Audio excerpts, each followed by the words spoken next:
I woke up at 6:30 a.m. this morning with one very important mission. Cookies! Not just any cookies, marble cookies. Because sometimes a plain vanilla cookie is too simple and a chocolate cookie feels too predictable. So I decided I needed both. One thing you'll probably notice on this channel is that I bake everything in small batches. And honestly, that's the whole point. In this economy, I am not using 300 grams of flour and 5 eggs at once. I just want enough cookies to enjoy with a cup of tea and maybe share a few, if I'm feeling generous. So let's make some marble cookies. First up, we're creaming the butter and sugars together. Now this is where my handy dandy hand mixer was supposed to make an appearance. But apparently he woke up and chose violence today. Since he refuses to cooperate, I guess my arms will be getting a workout. Is it the easiest method? No. Is it a little tiring? Absolutely. But every baking problem has a solution, and today we're gonna make it work.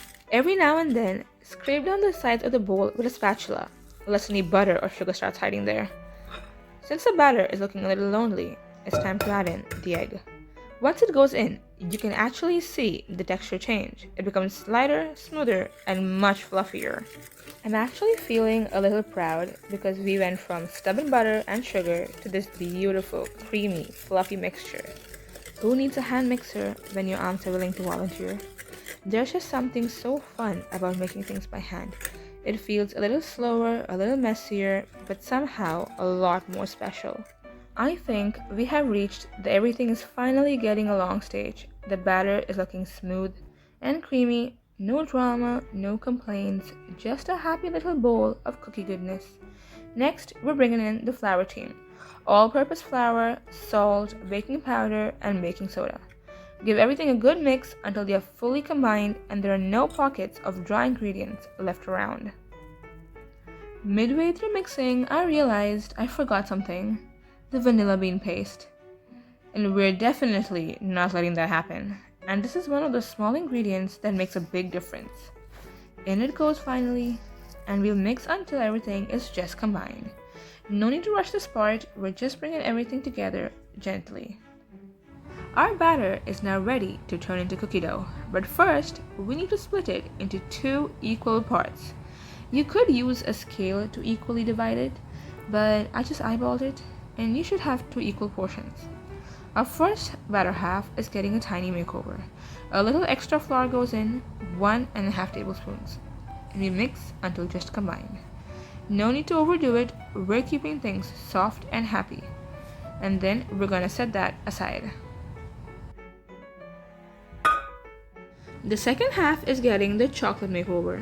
In goes the Dutch processed cocoa powder, and this is the one that I use the most, and some chopped dark chocolate, or semi-sweet chocolate chips, because one layer of chocolate is never enough. Do sift the cocoa powder to prevent lumps, although I just went for it. Give it a gentle mix until everything comes together.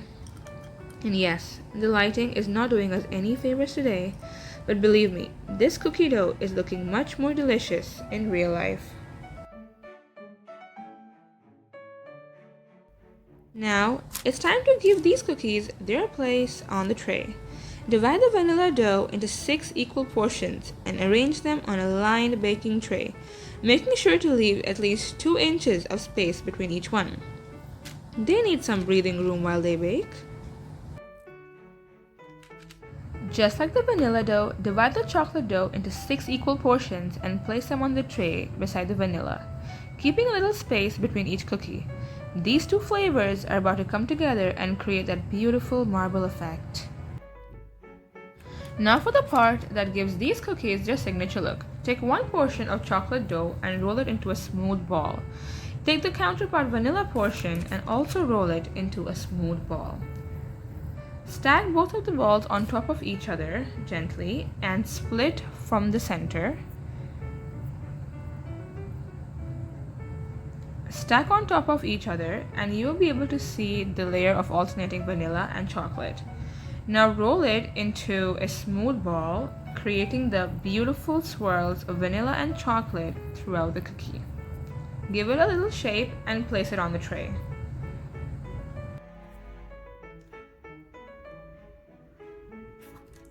Let's go through this step one more time, because this is the part that creates this beautiful marble swirls. Take a portion of the chocolate and roll it. Take a portion of the vanilla and roll it. Stack the balls on top of each other, split from the center and stack again. You'll be able to see the layers. Roll it into a smooth ball. Give it a little shape and place it on the tray. Continue with the remaining cookie dough, giving each cookie the same marble treatment. No two cookie swirls will look exactly the same, and that's what makes them unique and special.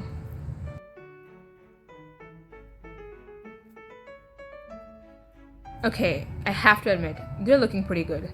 Those marble swirls came out beautifully. Into the oven they go! The best part about these cookies is that there's no chill time needed. Once they're shaped, they're ready to be baked. Now that they're baked and cooled, here's a small cookie trick. If they're not as perfectly round as you imagined, you can easily fix them. Use a cookie cutter to gently nudge the edges into shape, or use a flat-bottomed bowl to flatten the top while they're still warm to create that bakery-like finish.